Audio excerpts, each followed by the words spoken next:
বিসমিল্লাহির রহমানির রহিম। আমি মোহাম্মদ রুবেল আলী। রুবেলের স্টাডি পয়েন্টে আবারও সকলকে স্বাগতম। আমি আজকে আরেকটি নতুন একটি টপিক নিয়ে আসছি, হ্যাবিচুয়াল ট্রুথ বিষয় নিয়ে। তাহলে হ্যাবিচুয়াল ট্রুথ বলতে অভ্যাসগত সত্য। অভ্যাসগত সত্যটা কি? কোনো কাজ করতে করতে অভ্যাসে পরিণত হওয়াটাই কি হ্যাবিচুয়াল ট্রুথ, মানে অভ্যাসগত সত্য। আর অভ্যাসগত সত্য বোঝালে কোন টেন্স হবে? Present indefinite tense. তাহলে প্রেজেন্ট ইনডিফিনিট টেন্সের গঠন অনুসারে আর ওই নোট অনুসারে, যেটা আমরা পূর্বের ভিডিওতে আলোচনা করেছিলাম। তাহলে এখানে আমি বোঝার স্বার্থে একটা উদাহরণ লিখে রেখেছি যে মা প্রত্যহ সকালে কোরআন পড়েন। তাহলে এখানে কোরআন কাজ না, কোরআন পড়াটাই কাজ। আর পড়ার কাজটা এখানে কে করছে? মা। তাহলে এখানে সাবজেক্ট কে আছে? মা। তাহলে আমরা কি লিখতে পারি? মাদার।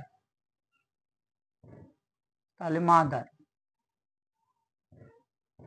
তাহলে মাদারের কাজ কি? পড়া। তাহলে পড়ার ইংলিশ কি? রিড।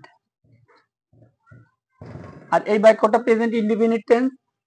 তাহলে প্রেজেন্ট ইনডিফিনিট টেন্সের গঠন অনুসারে এবং নোট অনুসারে মাদার এখানে থার্ড পারসন সিঙ্গুলার নাম্বার, সেই ক্ষেত্রে আমরা ভার্বের সাথে এস অথবা ইয়েস যোগ করব। তাহলে এস যুক্ত করে দিলাম। তাহলে মাদার রিডস কি পড়ে? দা হলি কোরআন।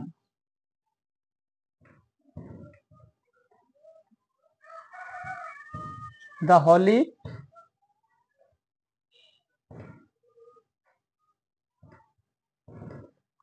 কোরআন এভরি মর্নিং।